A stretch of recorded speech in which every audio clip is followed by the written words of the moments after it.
திண்டிவனம் பழைய பேருந்து நிலையத்தில் இருந்து காஞ்சிபுரத்துக்கு தரைப்பாலம் வழியே சென்றபோது தண்ணீரில் சிக்கி பழுதாகி நின்றுவிட்டது. விவரங்களை தருவதற்காக நம்முடைய செய்தியாளர் சையத் இணைப்பில் உள்ளார். சையத், வணக்கம். முழு விவரங்களை பதிவு பண்ணலாம்.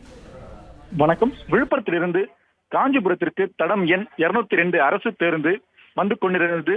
திண்டிவனம் இந்திரா காந்தி பழைய பேருந்து நிலையத்தில் பயணிகளை ஏற்றுவதற்காக அங்குள்ள தரைப்பாலத்தை கடந்தபோது நீர்வரத்து அதிகமானதால் பேருந்து பழுதடைந்து தண்ணீரில் சிக்கிக் கொண்டது.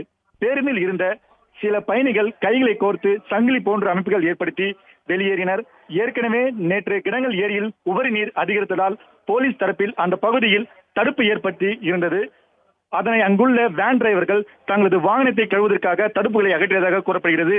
இதனை அறியாத பயிற்சி பேருந்து ஓட்டுநர் தரைப்பாலத்தின் வழியே பேருந்து செலுத்தியதால் நீர் அதிகரித்ததாலும் பேருந்து பழுதடைந்து நீருக்குள் சிக்கிக் கொண்டது. பேருந்தில் இருந்த சில பயணிகள் மட்டும் வெளியேறிய நிலையில் பேருந்தில் மீதமுள்ள நபர்களை போலீசார் பத்திரமாக மீட்டனர். இந்த சம்பவத்தால் சிறிது நேரம் அங்கு பரபரப்பு ஏற்பட்டது.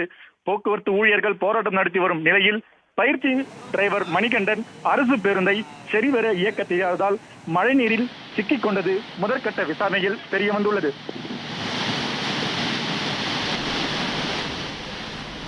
விவரங்களுக்கு நன்றி சையத்.